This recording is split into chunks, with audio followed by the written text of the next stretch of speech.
Hey guys, it's Rich from Labradoodlecare.com. Today I wanted to talk to you about, firstly, how cute this puppy is. How adorable, right? Little Labradoodle puppy.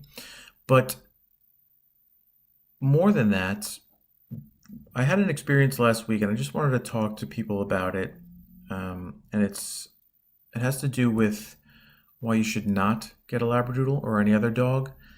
But it's more a matter of I want to make sure people have the correct expectations before getting a Labradoodle, just based on the conversations that we have and the questions that keep coming up or the experiences that people are sharing with us.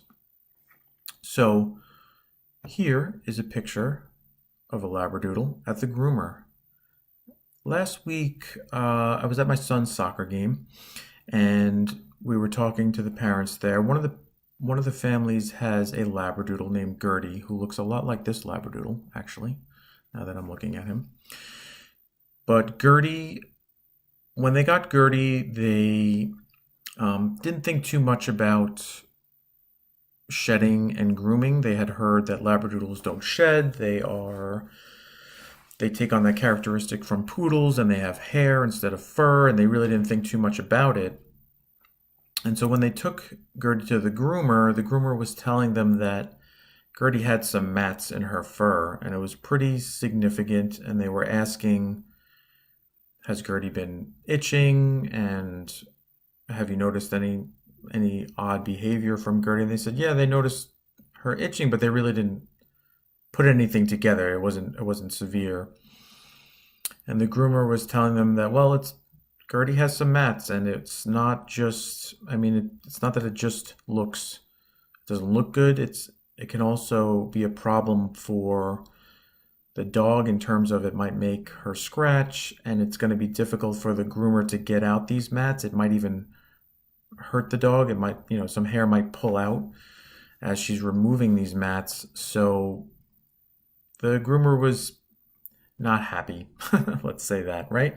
So, the dad was saying, look, we didn't know. We honestly didn't realize when we first got the dog that this was going to be a problem. We didn't realize we had to, what we would have to do to make sure that this doesn't happen. So I wanted to make sure that everybody understands that, yes, you do need to groom Labradoodles. Yeah, they don't shed in the traditional sense, but they definitely need to be groomed.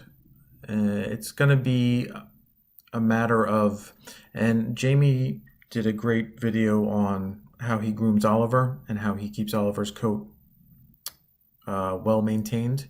So I encourage you to check that out. I'll link that in the description, but it's on the channel here. You need to understand that grooming is an essential part of Labradoodle ownership. Jamie was saying that he groomed Oliver every day to get him used to it, and now, more recently he's transitioned into maybe once every 3 days or so.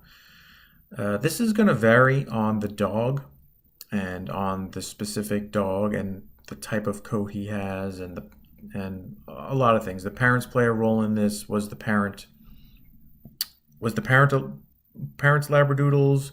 Were they full-bred Labrador and a poodle? Was it first or second generation? Did the parents shed a lot? That kind of thing.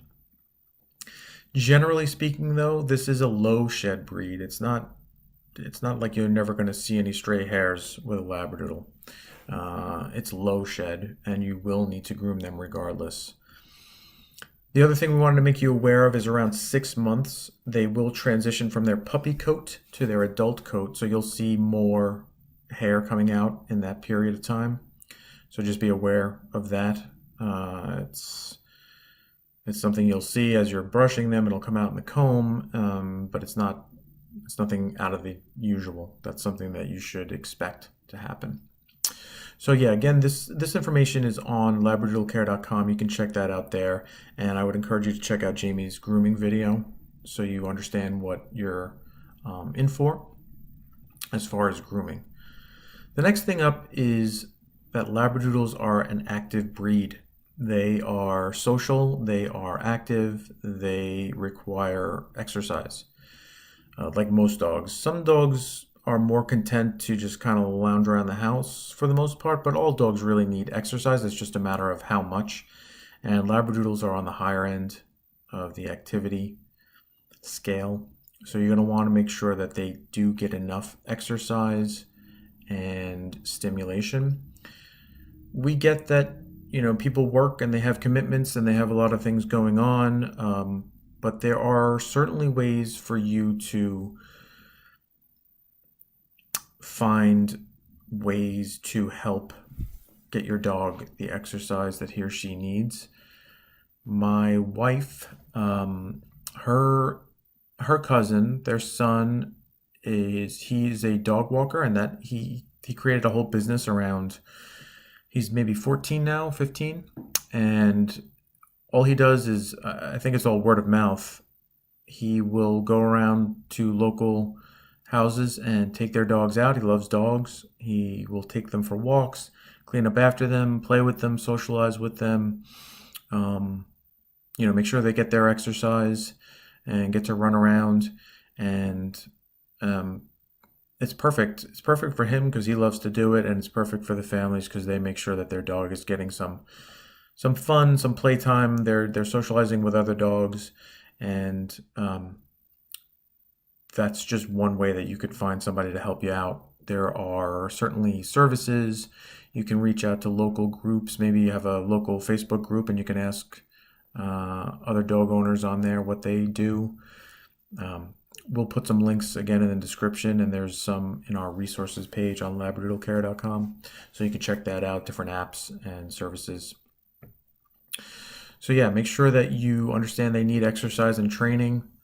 It's definitely part of the responsibility of owning a dog.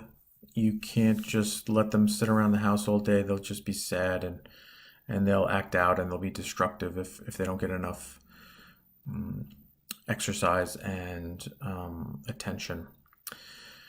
So beyond exercise, as anyone who has gone from no dogs to a dog, or even children, if you've gone from no kids to kids, you know that there is a lot of stuff that you need to buy.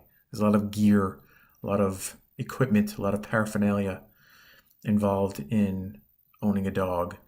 There are, leashes and beds, crates, toys, food, collars. My wife was just mentioning the other day, she goes out for runs fairly early in the morning when it's still a little dark out, and she was saying that she's noticing a lot of people they have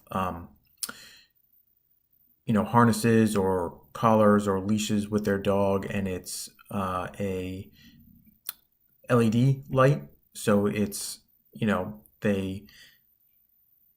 it's just way easier to see the dog, and the human too, I guess, for that matter. When it's dark out and you're not right under a street lamp, it's just easier if you're going to cross the street to have some kind of well-lit LED leash and collar just for the safety of the dog. But there's just tons of stuff, and you'll figure it out if you haven't already. The stuff adds up. It's just a lot of little things, but I want to make sure people are aware. And the other thing to be aware of is reach out again to friends, family, local people, maybe on the Facebook group again. You can reach out, and people are more than happy to donate things to you that they're not using anymore. If someone's not using a crate anymore, or a leash, or a collar, or anything that's in good condition, you can probably find people who are more than happy to see it go to good use rather than just collecting dust in their house or getting thrown out. They'd be more than happy to let you have it outright or give it to you for much, much less than they paid for. So just be aware that exists too for maybe the bigger items. Crates are a good example of that. I see a lot of people who are happy to pass off their crate to someone who could use it for their little puppy. The last thing I wanted to mention was make sure you give your dog love and attention. It seems obvious. I'm sure that's not a problem for most people, but I just want to make sure people understand that that it is part of the dog socialization. They crave attention from you. They're social animals. They love to be with you. They will be sad if they can't see you for long stretches of time, or not just you, but if as long as they're not by themselves. If you can have somebody come and walk them and spend time with them, if that's what needs to happen in your case, just make sure you do that so the dog's not alone all day. But that is definitely a part of dog ownership, and we want to make sure that people are aware of that before you get your Labradoodle. The grooming, make sure you're taking care of their coats. Exercise and training, make sure that they're getting plenty of exercise.